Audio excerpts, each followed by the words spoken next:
From last lecture, what we have to discussed, we discussed about the solubility, ionization, melting point, solid state property, partition coefficient, surface characteristics, dissolution, flow properties of the powders, and the vapor pressures. Okay, then the vapor pressure. Now here we are going to start our next topic, that is drug excipient interactions. Okay, before going to understand the drug excipient interaction, just try to understand the last point, that is vapor pressures. Okay, so what is vapor pressure, guys? Vapor pressure is what, whenever we consider the two material, okay, मैंने consider किया दो solvent, okay, जैसे एक alcohol है और एक water है. We know that alcohol which is evaporated at the room temperature and the water having the 100 degree Celsius boiling point. Okay, उसका boiling point कितना है? 100 डिग्री सेल्सियस है. और अल्कोहल हम लोगों ने अगर देखा तो अल्कोहल इज व्हाट, कि वो डिसॉल्व मतलब at a room temperature evaporate हो जाता है. That is the volatile nature we can say that. Okay, तो वोलेटाइल नेचर से and wherever we have to heat the most solution in the 50 और 60 degree Celsius, then what happen, the vapors are get generated from the water also and the alcohol also. But whatever the vapor which is generated by the alcohol, जो alcohol में से vapor generated होंगे which is having a high vapor pressure, तो vapor pressure कितना रहेगा? High रहेगा. क्यों? क्योंकि उसका बॉइलिंग पॉइंट है 27 to 40 डिग्री सेल्सियस और हम लोग उसको कितना हीट कर रहे हैं? 60 से 70 to 100 degree Celsius. Then it rapidly get evaporated और वो जो हम लोगों का वाटर रहेगा वो भी इवेपोरेट होगा, पर इतना फास्ट नहीं होगा, इतना उसका वेपर प्रेशर मिलेगा जितना वेपर प्रेशर अल्कोहल का रहेगा. ओके, तो वो जैसे हम लोगों ने देखा, so this are the vapour pressure and it is also play an very important role for the formulations of any pharmaceutical ingredient. So it is also one of the very important physicochemical property. Okay, now the next topic, that is drug excipient interaction. Okay, drug excipient interactions. Okay guys, just try to understand. जब हम लोग देखते बहुत time drug materials या फिर excipients, तो drug और excipient जैसे आप लोग एक हम प्रोजेक्ट करेंगे, प्रोजेक्ट करने जो भी करते टाइम आप लोगों को ड्रग एक्सिपिएंट इंटरेक्शन आइडेंटिफाई करना ही पड़ेगा. कैसे करना पड़ेगा? By using FTR. आप लोग एफटीआर के लिए सैंपल ले जाना पड़ेगा. देन वहाँ से क्या होगा कि वो लोग आप लोगों को करके देंगे कि ड्रग एक्सिपिएंट इंटरेक्शन कितना. ओके, या फिर आप जाके करोगे जो भी है. तो ड्रग एक्सिपिएंट इंटरेक्शन में व्हाट, अगर हम लोगों ने ड्रग लिया और एक्सिपिएंट तो डालेंगे, if whenever you want to prepare the tablet, then at that time you take out the excipient as well as the drug material. Whenever we have to mix both of them with each other, then क्या होगा? क्या होगा? अगर drug excipient interaction अगर नहीं हुआ तो properly वो बाइंड होगा, देन हम लोग टैबलेट प्रिपेयर करेंगे और उसको हम लोग परचेस में जो भी है मार्केटिंग कर सकते हैं. बट अगर जो हम लोग एक ड्रग ले रहे हैं और जो एक्सिपिएंट्स ले रहे हैं वो both are not compatible with each other, means both are incompatible. Okay, वो स्टेबल ही नहीं है. ओके, वो दोनों एक दूसरे से क्या करते हैं? Reaction produce the reaction. Then क्या करते हैं हम लोग? ऐसे ड्रग और ऐसे एक्सिपिएंट्स का टैबलेट्स की और एक फॉर्मुलेशन बना नहीं सकते. अंडरस्टैंड? तो एट दैट टाइम हम लोगों को ये भी इंपॉर्टेंट है ड्रग एक्सिपिएंट इंटरेक्शन देखना कि हम लोगों का ड्रग एक्सिपिएंट इंटरेक्शन होता है या नहीं. ओके, अगर ड्रग एक्सिपिएंट इंटरेक्शन है तो एट दैट टाइम हम लोग वैसा ड्रग और वो एक्सिपिएंट्स दोनों में मिक्स नहीं कर सकते. Understand guys? Okay, so just try to understand. Excipient play a very important role in formulations or the dosage form. These ingredients which along with the active pharmaceutical ingredient make up the dosage form. We know very well excipient. पता है ना आप लोगों को excipient क्या रहता है? excipient, okay, it is inactive. Okay, it is the inactive one. वो inactive material रहता है. हम लोग क्यों डालते हैं उसको excipient को? just to increasing the bulk. just to increasing the bulk means अगर हम लोग का इस एक सिंपली टैबलेट अगर आप कंसीडर करो तो एक वाली टैबलेट का डोज दिया 5 mg. 5 mg हम लोगों को पता है 5 mg कितना कितना कम आता है ना? बहुत कम आता है.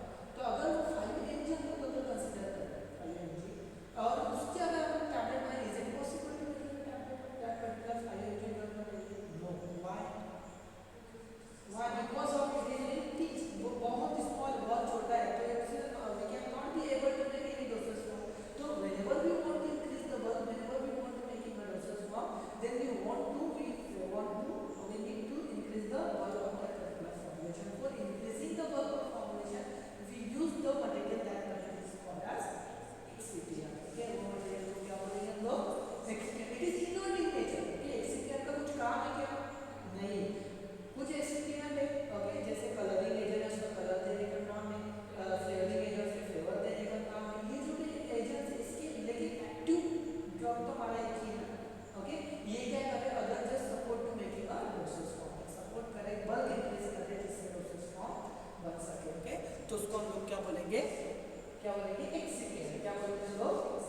excipient. The excipient play a very important role. Without excipient we cannot do any types of process.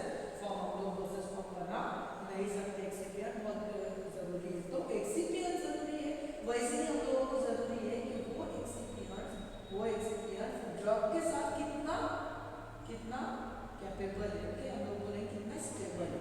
Okay, अगर excipient ड्रग के साथ स्टेबल नहीं है तो एट दैट टाइम हम लोग दोनों को मिक्स करके एक प्रोसेस फॉर्म बना सकते हैं क्या?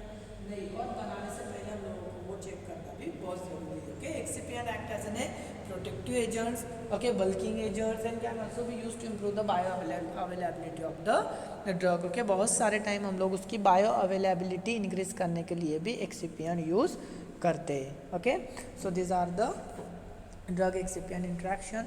And excipient is an inactive substance. जैसे मैंने आप लोगों को अभी बताया कि it is an inactive substance to formulate alongside the active ingredients of a medications for the purpose of bulking of the formulation that can protect the active ingredient. Okay, we used it just to increasing the bulk of the formulation. Okay, formulations का bulk increase करने के लिए हम लोग उसको use करते हैं. The resultant biological, chemical and the physical properties of the drug product are directly affected by the excipient chosen, their concentration and interactions with the API. Okay, हम लोगों का जो भी drug है वो either by the biological, chemical or the physical. Okay, अगर interaction हुआ API, API means what? Exactly, active pharmaceutical ingredient. Okay, active pharmaceutical ingredient means our drug. Okay, then consistency of the drug release and the bioavailability, stability include the protections from degradation and the ease of administration to target the patient population by the intended route. Okay, means हम लोगों को drug excipient interaction study क्या देता है? Consistency of the drug release and the bio availability. Okay, अगर आप लोगों का ड्रग एक्सिपिएंट इंट्रैक्शन नहीं है तो हम लोग श्योर हो सकते हैं कि उसकी कंसिस्टेंसी ड्रग रिलीज रहेंगी, बायो अवेलेबिलिटी भी रहेंगी. Next, stability. We know very well, अगर वो इंट्रैक्ट नहीं कर रहा है प्रोटीन, जो भी सॉरी नॉट अ प्रोटीन, जो हम लोगों का ड्रग है और एक्सिपिएंट है, अगर वो एक दूसरे से इंट्रैक्ट नहीं कर रहे, we know very well it is stable. Okay, वो स्टेबिलिटी फॉर्म करेगा. ओके, और उसका डिग्रेडेशन नहीं होगा. Then ease of administration. Okay, the patient target जो भी हम लोगों का रूट सेलेक्ट किया, हम लोग वो रूट पर काम कर सकते हैं. Okay, what is the ideal property of excipients? Okay, अब एक्सिपिएंट जो हम लोग ले रहे हैं उसकी आइडियल प्रॉपर्टी क्या होना चाहिए? ओके गाइस, आप कोई भी ड्रग सेलेक्ट करो या फिर एक्सिपिएंट सेलेक्ट करो, आप लोगों को आइडियल प्रॉपर्टी, जो भी आइडियल प्रॉपर्टी देखते हैं ड्रग की या फिर एक्सिपिएंट की, उसकी आइडियल प्रॉपर्टी देखना बहुत जरूरी होता है. क्यों? अगर whenever we go through the ideal property ना, then only our product will achieve the success. Okay, हम लोगों का प्रोडक्ट सक्सेसफुली बन सकता है. ओके, अगर हम लोगों ने आइडियल, जैसे हम लोग देख रहे हैं यहाँ पर ideal property of excipient. Excipient की आइडियल प्रॉपर्टी कि आप जब भी एक्सिपिएंट सेलेक्ट करोगे, अब आप लोगों को सर एक्सिपिएंट सेलेक्ट करना है व्हाट के गाइस, देखो अगर आप लोगों को एक कलरिंग एजेंट लेना है, सिर्फ एक कलरिंग एजेंट लेना है, तो कलरिंग एजेंट सिर्फ एक ही कलर अवेलेबल है मार्केट में, एक ही colour. Lots of colouring agents है ना, लॉट्स ऑफ फ्लेवरिंग एजेंट्स है, लॉट्स ऑफ बाइंडर्स है, बहुत मतलब एक्सिपिएंट लॉट्स ऑफ, उसमें से हम लोगों को कुछ कुछ सिलेक्ट करना है. तो वो कौन से बेसिस पे हम लोग सिलेक्ट करेंगे? उसके लिए हम लोगों को क्या देखनी पड़ेगी? Ideal property of excipient. काय बघायला लागेल आपल्याला? Ideal properties of excipient. की एक्सिपिएंटची कोणती आइडियल प्रॉपर्टी आणि जे काही आपण सिलेक्ट करणार एक्सिपिएंट, तो जर एक्सिपिएंट एकूण आइडियल प्रॉपर्टीवर खरं ठरला, ओके, तो आइडियल प्रॉपर्टी जर तो एक्सिपिएंट मध्ये असेल तरच आपण तो एक्सिपिएंट सिलेक्ट करावा. अदरवाइज ओके, तर कोणते कोणते एक्सिपिएंट आपल्याला पाहिजे, काय काय आयडियल प्रॉपर्टी पाहिजे बघा. First one that is the no interaction with drug. हे तर खूप इम्पॉर्टंट आहे. हे तर आपण बघतो जे आपला टॉपिकच आहे की ड्रग एक्सिपिएंट इंट्रॅक्शन, तोच नको आहे आपल्याला. जर तो इंट्रॅक्शन केला ड्रगसोबत, एक्सिपिएंटसोबत किंवा एक्सिपिएंटने ड्रगसोबत इंट्रॅक्शन केला तर असा एक्सिपिएंट आपण घेणार नाही. We know very well. Then next one that is a cost effective. Next one that is the cost effective. Cost effective, it's also very important ideal properties of excipient. Guys, whenever you want to taking a tablets for paracetamol, okay, आणि paracetamol ची tablets तुम्हाला बनवायची, आता paracetamol ची tablet खूप available आहे मार्केटमध्ये, पण एखादी टॅबलेट अवेलेबल आहे 10 रुपयाची आणि तुम्ही काय तुमच्या एम काय आहे की आपण याची कॉस्ट डिक्रीज करू. मग ते डिक्रीज करण्यासाठी तुम्ही काय करणार? असे एक्सिपियन्स करणार जे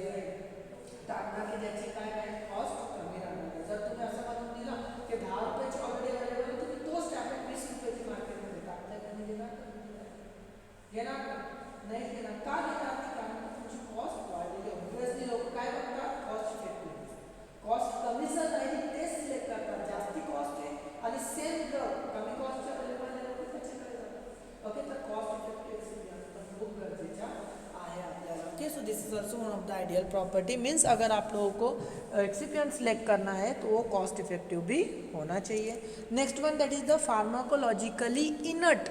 pharmacologically inert means what? Inert. This particular word is what?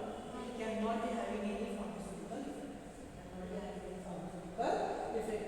ते आपल्याला जे काही मटेरियल आहे त्यात आपल्याला एक पण इफेक्ट नको, काहीच इफेक्ट नको. ओके. मीन्स फार्माकोलॉजिकली ते काय पाहिजे आपल्याला? इनर्ट पाहिजे. मीन्स इनएक्टिव पाहिजे. ओके. इनर्ट म्हणजे काय? Inactive means what? उसमें कुछ भी इफेक्ट देना नहीं चाहिए. ओके. हम लोगों ने उसको इनर्ट मतलब क्या है? Just play to increase the bulb. Bulb increase करने के लिए, not for doing any types of effect. कोई भी इफेक्ट उसमें देना नहीं चाहिए. उसको हम लोग क्या बोलते हैं? Pharmacologically inert. Okay. And the next one that is the stable for handling. Next one that is stable for handling. Handling के लिए भी स्टेबल होना चाहिए. जैसे बहुत सारे मटेरियल्स हैं, whenever we have to stable it. जैसे मैं कंसिडर करते हैं हम लोग अल्कोहल कंसिडर करो या पेट्रोलियम ईथर कंसिडर करो. हैंडल के लिए is not for easy. Okay. Easy क्यों इजी है? Because whenever you want to transfer this particular material from here to there, then in between वो क्या हो जाएगा? इवेपोरेट हो जाएगा, अमाउंट कम हो जाएगी. Okay. So eight that time हम लोगों के ऐसे एक्सिपिएंट होने चाहिए कि वो स्टेबल होना चाहिए. Whenever we have to handle it. Okay. Stabilize it और उसमें कंटेमिनेशन प्रोड्यूस नहीं करना चाहिए. We can say that these are the ideal properties of excipients. Okay. Ideal properties of excipient.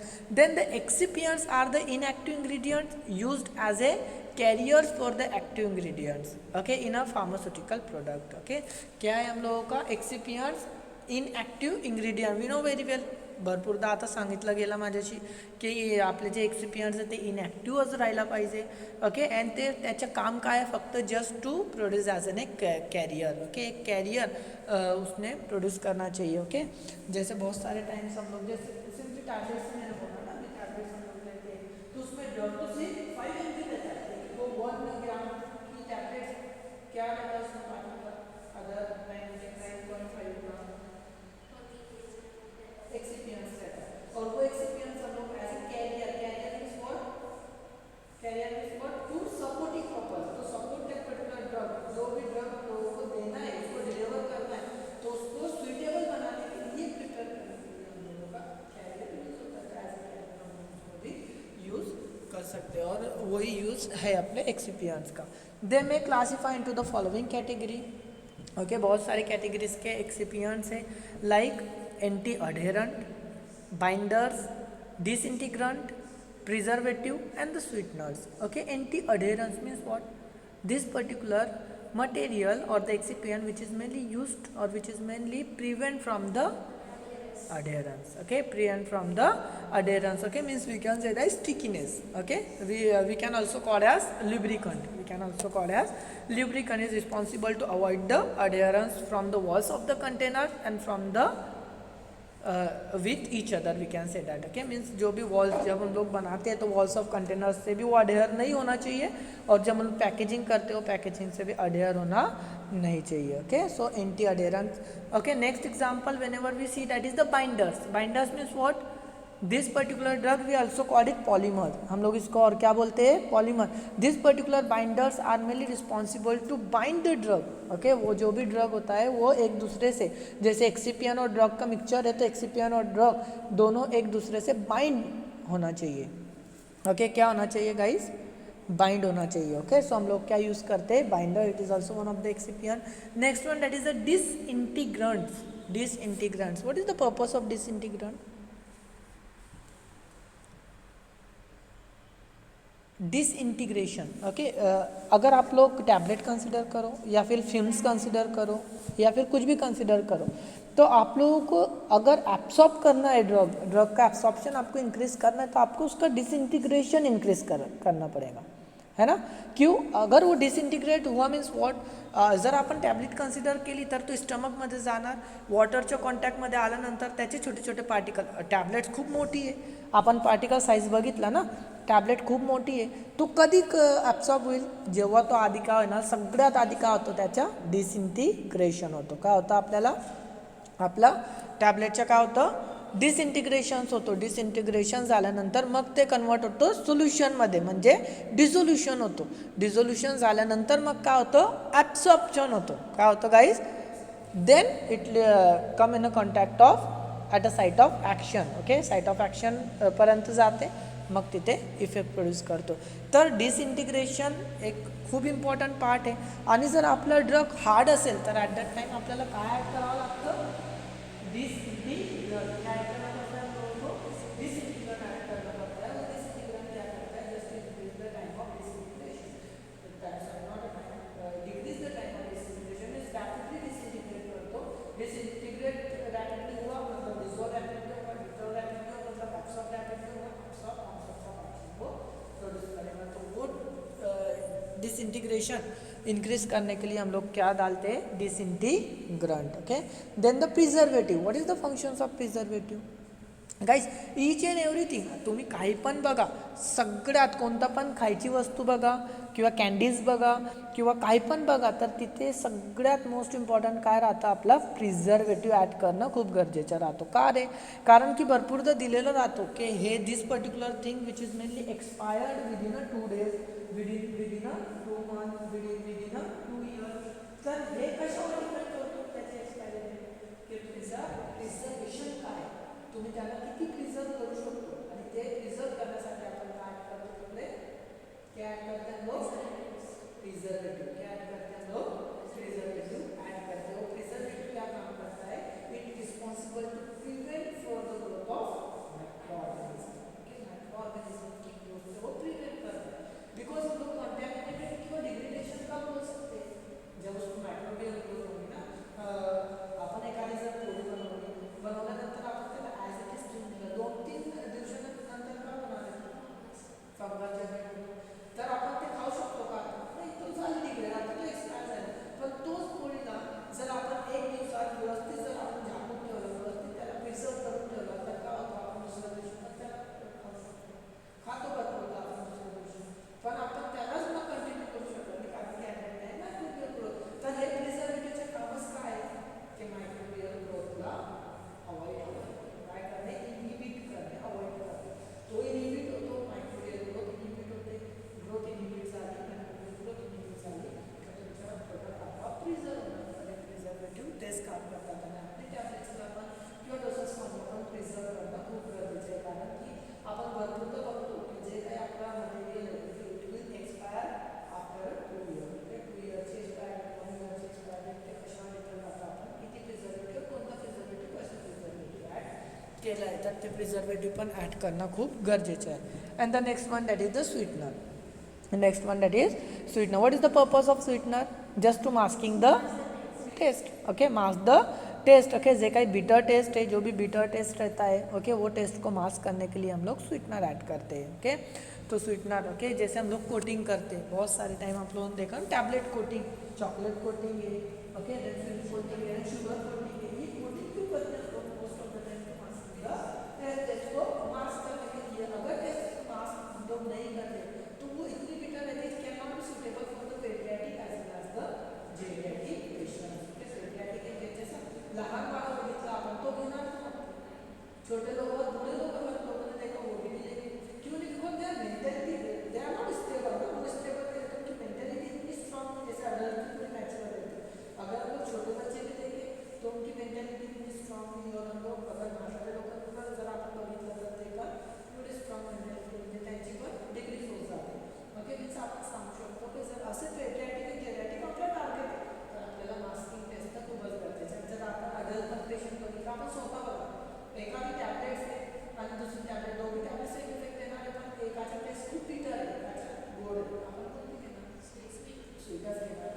तो मास्किंग द टेस्ट स्वीटनर आपण तिथे use करतो आणि यूज करणं पण गरजेचं आहे. Okay, now the next one that is the types of drug excipient interaction. Okay, types of drug excipient interaction. Guys, types of drug excipient interaction means what, कि हम लोग देखते हैं कि ड्रग आणि एक्सिपियंटचे इंट्रैक्शन होते. अब हम लोगों ने क्या देखा, अगर एक ड्रग लिया, हम लोगों ने एक्सिपियंट में मिक्स किया, मिक्स करने के बाद देखा कि नहीं सही है, सब सही है, अब हम लोग उसकी टैबलेट बना सकते हैं. इज इट पॉसिबल, नहीं. अगर हम लोग ड्रग एक्सिपियंट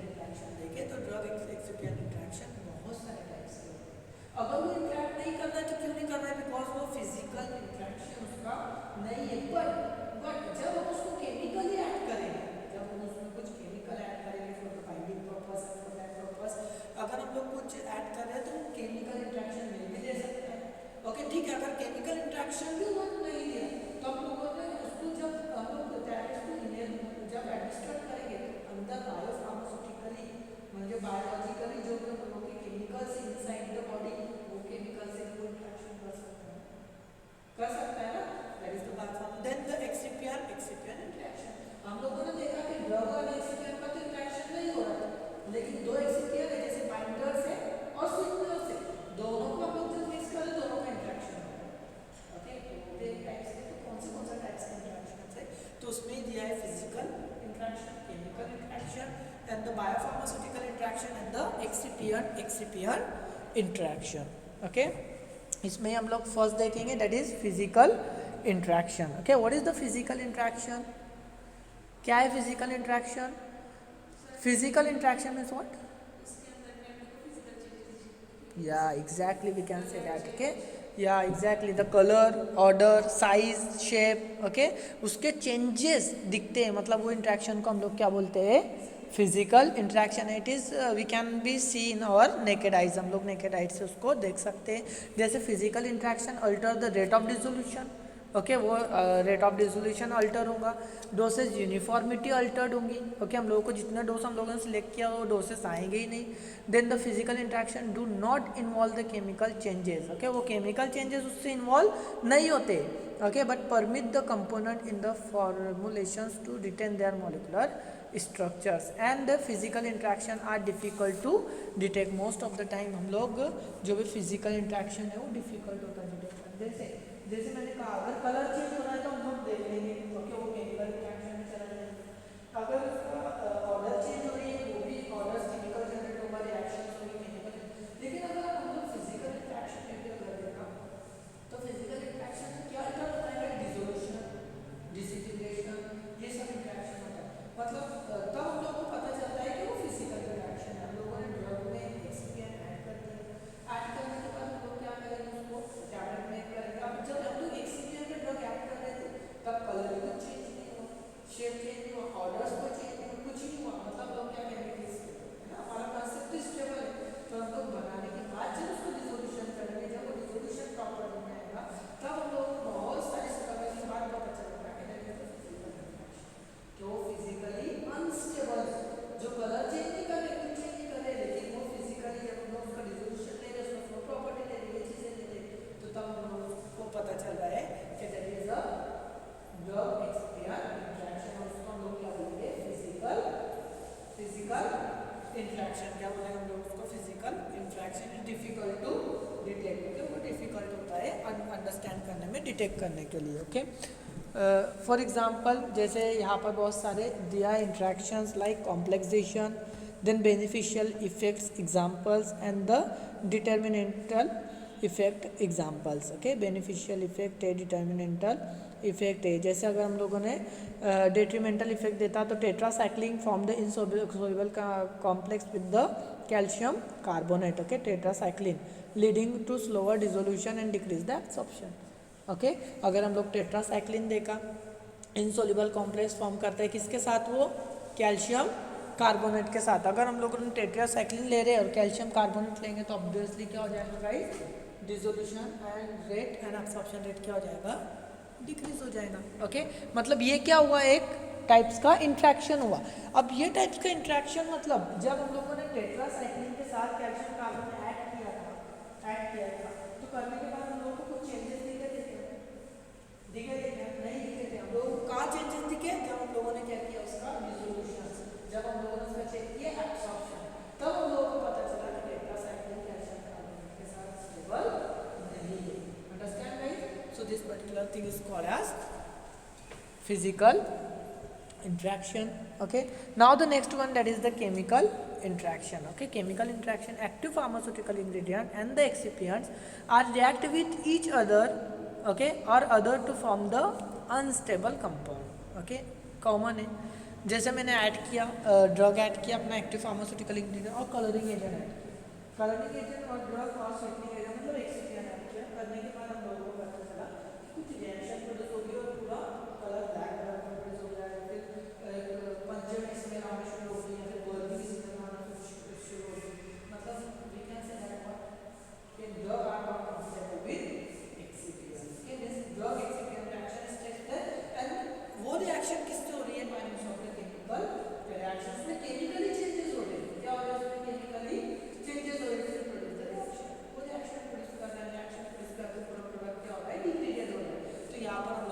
सकते हैं, it is the chemical interaction. क्या बोलेंगे हम लोग यहाँ पर इसको? Chemical interaction. जैसे देखो interaction like hydrolysis, oxidation, reductions, okay, ये जो भी देखें हम लोग इसको क्या बोलेंगे हम लोग? Chemical interaction. अब hydrolysis, this word is indicate hydrolysis. Hydro is what? Water. And lysis is what?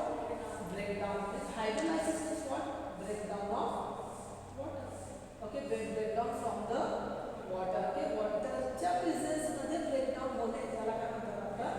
Hydrolysis. Hydro is water, lysis is breakdowns. Okay, तर काय होतं जेव्हा आपण सगळं घेऊन घेतो, ड्रग घेतो, एक्सिपियंट घेतो, सगळं घेऊन घेतो आणि घेतल्यानंतर लगेच आपल्याला दिसतो की तो डिग्रेडेशन झाला आहे. ओके, डिग्रेडेशन झालं, मग तिथे काय कन्सिडर करतो आपण की degradation on the way only because of water add केल्यानंतरच ते डिग्रेडेड, आणि त्याला म्हणतात आपण हायड्रोलायसिस. काय म्हणतो आपण त्याला?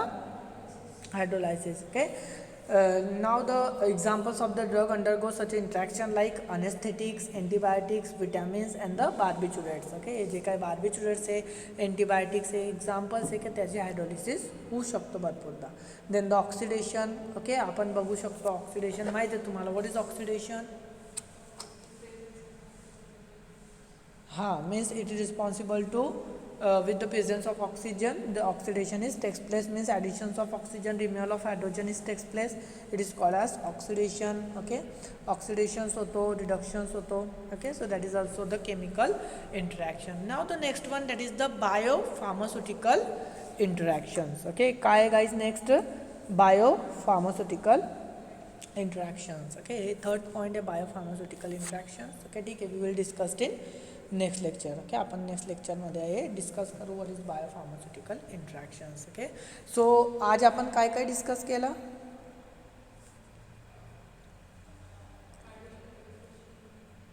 Partition coefficient. आणि नवीन टॉपिक जर आपण बघितलं तर आपण स्टार्ट काय केलं होतं रे? Drug excipient interaction. So hope you guys understand what is the drug excipient interaction. Means the interactions of the drug with the excipients. Okay, and this particular interaction is mainly lead to degradations of that particular material. Then various types of the interaction is there. Okay, so हे सगळं आपण आज बघितलं. Okay, hope you understand. If you have any problem anything else then you can free to ask me any time anywhere. Okay,